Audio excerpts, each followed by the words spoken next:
Hello everyone and welcome back to my opinion. The Asia Cup starts tomorrow. India play their first game against UAE on the 10th.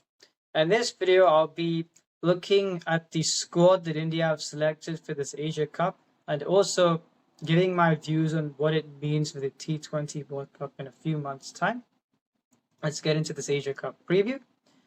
I've got two 11s and I will read the first one out, talk a bit about that, and then that would lead me on to talking about the second 11. So, as per the squad they've selected, I've gone with this 11, the 11 being Abhishek Sharma and vice captain Shubman Gill to open the batting.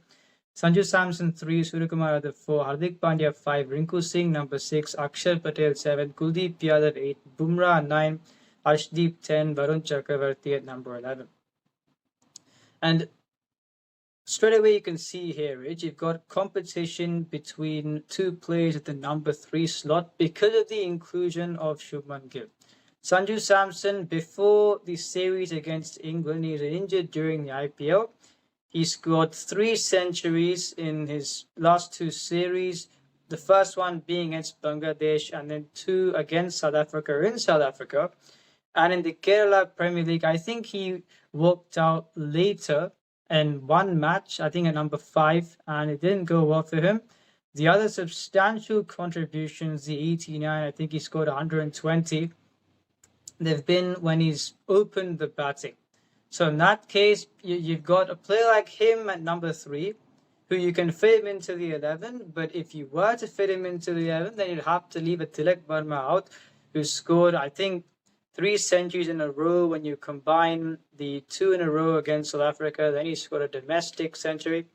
And with the maturity that he has been showing in T20 internationals for India, and when played in position, well, how he's been doing in the IPL, I think that if you were to get him in the team outside of that number 3 spot, it would be out of position. So in this 11, the first 11, I don't think he'd be able to start.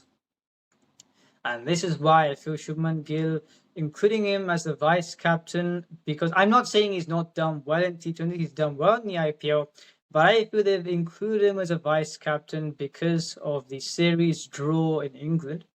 And if you look at the amount of players who are available to be selected in T20s for India as a conveyor belt, I think largely brought about by the IPL, you've got Jaiswal, KL Rahul, Sanju Samson. And if you've got the 3 names, Jaiswal, Abhishek Sharma, Sanju Samson, is it a given that someone like a KL Rahul, for example, can also keep wickets? If you compare Shubman Gill, KL Rahul, Ruturaj Gaikwad, I would pick Ruturaj Gaikwad and KL Rahul ahead of Shubman Gill. Are those 2 players who you'd think, given who they're considering, given the amount of talent that's available, are those names that I've mentioned, are they guaranteed to start in the opening slot? I don't think so. So when you've got other options around, I don't understand why they've gone with Shubman Gill to be the vice captain this early. I think they are looking for him to be the all-format captain for India in a couple of years' time. I'm not saying it's a bad thing, but given how early he is in his captaincy journey, you've got a team that's won a T20 World Cup and has won all the series since. I don't understand why they had to shuffle the team combination this way when the players who are competing for spots are players who've scored centuries in recent series, and 2 talented players. Sanju Samson, I think, is one of the most talented batsmen in the world, and Tilak Verma, we've seen the maturity that he's shown since he's emerged, so I don't quite understand that inclusion. And who's the backup for Sanju Samson? Jitesh Sharma. Jitesh Sharma is a finisher. Sanju Samson, I'd play in the top 4. Jitesh Sharma at about 5 or 6. Hardik Pandya is at 5, meaning it would either be Rinku Singh or Jitesh Sharma. I don't think Jitesh and Sanju Samson would play in the same team. In that case, if Jitesh is at number 6, then you could play Tilak Verma at number 3.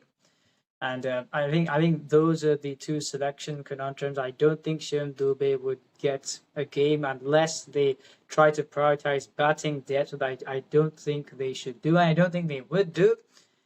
One, because even for the T20 World Cup, with the player pool that India's got, they don't need to prioritize batting at number 8. Secondly, if you're prioritizing batting at 8 in a competition like this, where with all due respects, the opponents you're playing against aren't going to be the ones who are going to disrupt your sleep, let's say.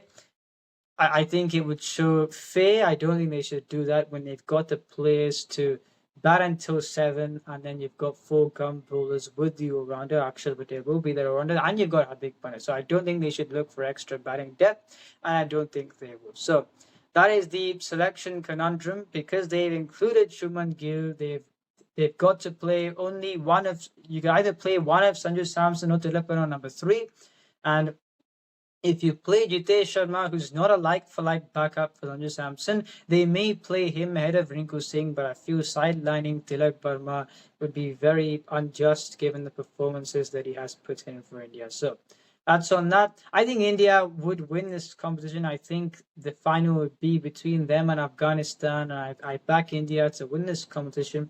But looking towards the grand scheme of things, being the T20 World Cup, bringing Shubman Gill in as the vice captain, it will be intriguing to see how the team combination plays out in the future. If you enjoy this video, please subscribe, share with your friends. This is my opinion. What's yours?